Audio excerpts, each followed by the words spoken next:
Sabe, às vezes a gente pensa que para mudar de verdade precisa de um esforço gigantesco. Mas e se a maior transformação vier de algo mais sutil? Do simples ato de contemplar. Nesta análise, a gente vai explorar exatamente isso, como aquilo em que focamos nossa mente pode, de verdade, mudar quem a gente é por dentro. Vamos mergulhar nessa ideia juntos. O nosso ponto de partida é esse mistério dos mistérios, a ideia de que o preço do resgate da humanidade já foi pago. É um conceito tão, mas tão profundo que até desafia a nossa lógica, né? E é bem aqui que a nossa jornada de hoje começa. Isso já nos joga direto numa pergunta essencial. Certo, aconteceu algo há 2000 anos, mas como é que pensar nisso, contemplar esse evento, pode ter um impacto real, palpável na nossa vida hoje? Qual é o mecanismo por trás disso? Olha, a primeira chave para entender isso é ver a cruz não só como um ponto final na história, mas como uma fonte de luz, uma luz que tem um poder impressionante de iluminar e dar sentido a todo o resto que parece escuro ou confuso. E a afirmação aqui é muito forte. O mistério da cruz não é só mais um enigma para a gente resolver. É como se ele fosse a chave mestra que abre a porta de todos os outros.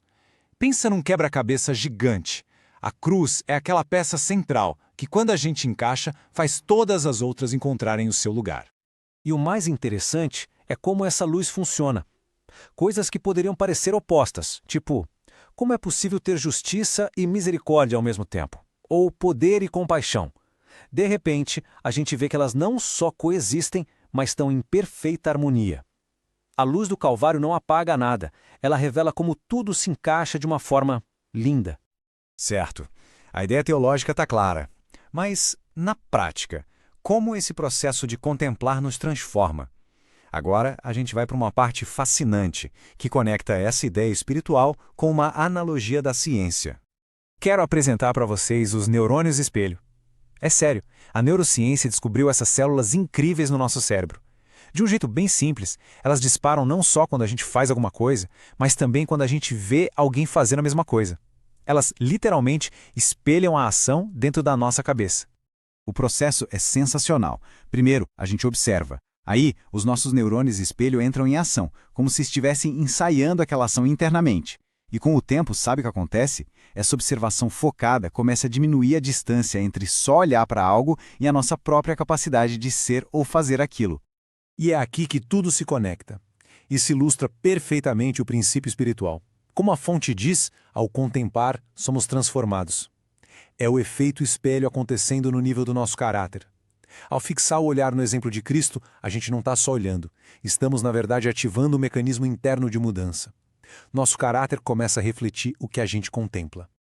Isso, claro, nos coloca no meio de um cabo de guerra diário. Existem duas forças opostas tentando nos moldar, e a direção que a nossa vida toma depende de uma escolha que a gente faz, todo santo dia. De um lado, tem a influência do mundo, que faz pressão de fora para dentro, sabe?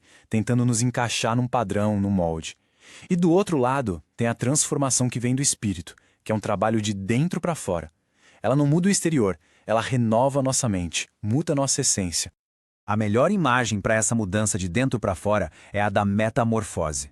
Não é só um ajuste, uma maquiagem. É uma mudança radical, orgânica, profunda.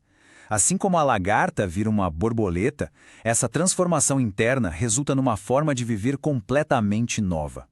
Então, se a transformação depende do que a gente contempla, a questão passa a ser onde é que a gente está focando a nossa atenção. Porque para onde a gente olha, é para onde a gente vai. Simples assim.